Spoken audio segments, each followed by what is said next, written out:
Hey YouTube, it's Carla, or Changing 56, and today's January the 20th, 2014, and it's also Martin Luther King Day. If you have the day off, I hope you enjoy your day, and I also hope you'll take a little time for some reflection about what the day stands for.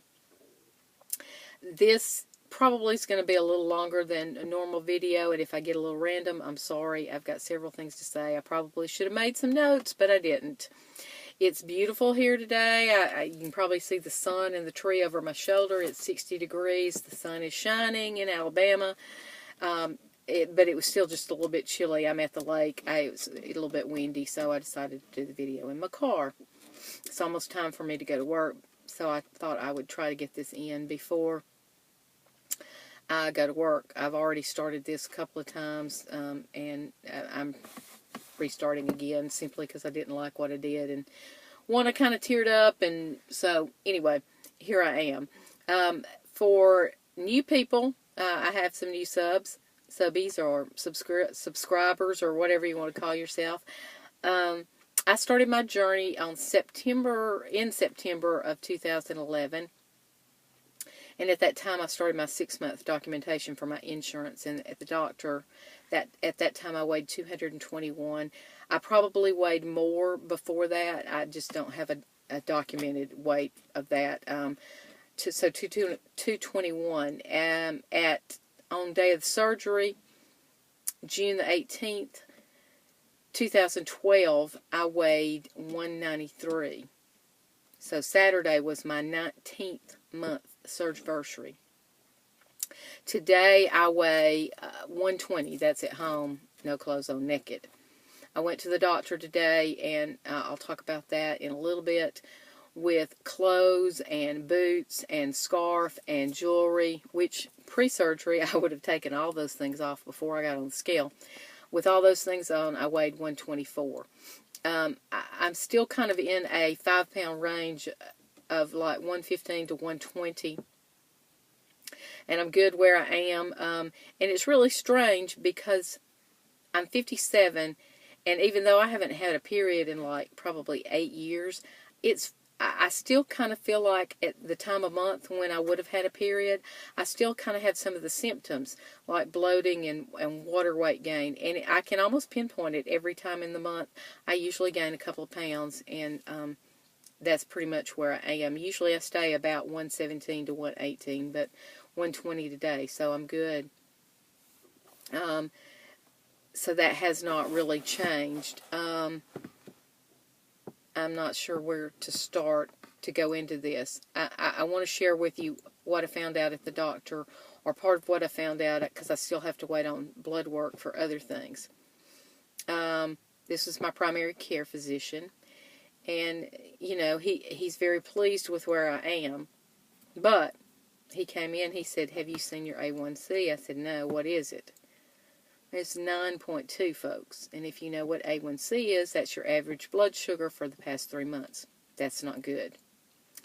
3 months ago, it was 7 point something. This time last year, it was 5.2. But I was still on insulin. But I haven't had any insulin in 6 months. So it went up a little bit, and it went up a lot the past 3 months. So he said, "I know it's not your diet," because we've talked numerous times about what I eat, and he was concerned at one point and wanted me to up my calories, which I did, and, you know, all that. He knows what I'm eating. He said, "It's not what you're eating. It's not your exercise." He said, "Because normally those things will work." He said, "Your body is probably not producing insulin anymore. Your pancreas is pretty much worn out." So that's part of the blood work he did to see if I, in fact, am not producing insulin. So I kind of have two choices. Well, I really don't have any choices at all. If it's not producing insulin, I'm back on insulin. If I'm producing any at all, I can take some oral meds instead of sticking myself every day with insulin. That upset me. That being said, I'm still very happy with my surgery and all that it's done for me, because I am a new person. My health is totally better. But some things could not be corrected because of the damage that was done over the past 20 years. I found out I was a diabetic in 1993, so that was 21 years ago. 21 years ago, I was 36. Yeah, 36. So I wasn't quite 40. I really didn't start having health issues until between 35 and 40. That's when I found out I was a diabetic. So 20 years of, I first started out on insulin, then I went to oral meds, then I went to both. And it didn't matter what I did, I could not control my blood sugar. It wasn't that I was abusing food or anything else. I had a lot on my plate, and stress plays a big part of it. Heredity plays a big part of it, and eating. I was not eating correctly. And I'm going to talk about this a little further about some of you and what some of you are going through. I know some of you are food addicts. I was not there. I did not eat correctly, but neither was I a food addict. I mean, I ate carbs. I ate pretty much whatever I wanted to. There were times that I was on a diet like everybody else. I've been on every diet in the world. There were times I had lost weight, and I gained it back. And that within itself was a problem. And your body can only repair itself and do so many things. And the pancreas is a very delicate organ in your body, and that's where the insulin is produced. And mine is not working well anymore because of 20 years of trying to compensate. Diabetes is honestly the #1 killer in the United States, because not only does it control the blood sugar, those blood sugars damage other things. Your heart, your eyes, your kidneys, wound and healing time if you get an infection. I mean, I'm sure most of you have heard horror stories of people losing legs and toes and feet due to diabetes. Luckily, none of those are a problem for me. Now, I do have kidney problems. I do have liver problems.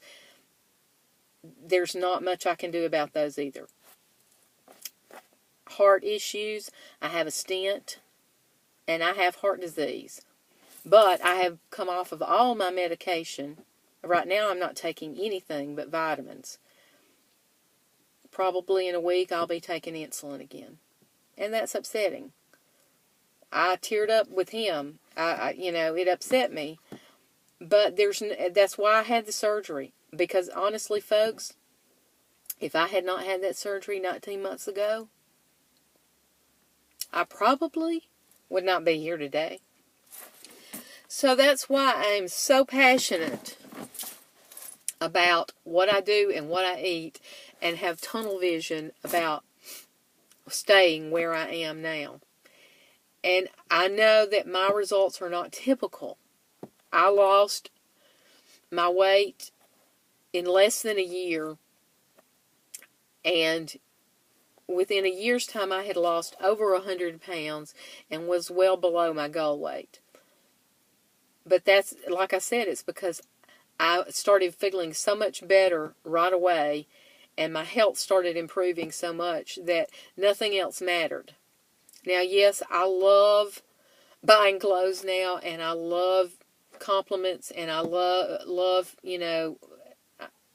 what the way I look, but that's not why I continue on this journey. It's a journey. It never ends. The journey for me is my health. And so I'm talking to some of you, and I hope I don't hurt your feelings or I step on any toes or offend you in any way. Some of you are really struggling right now, and I know that. And I don't even know what to say to you, because I'm not where you are, and I have not been where you are.